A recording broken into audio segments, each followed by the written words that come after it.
ก็เปิดก็พักถ้าเอื้อมาก่อนต้องกิน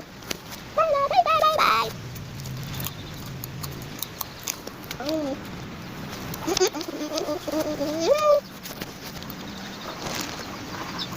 อะไรหวานเนื้อ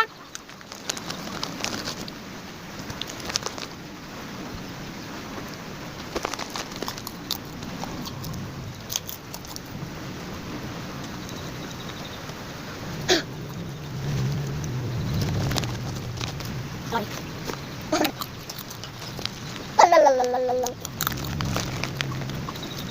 โอ้ยไปทิ้งเอาค่ะเราว่าอร่อยเปล่าหมูข้าวโพดเราเอามาจากเมืองบ้านนอก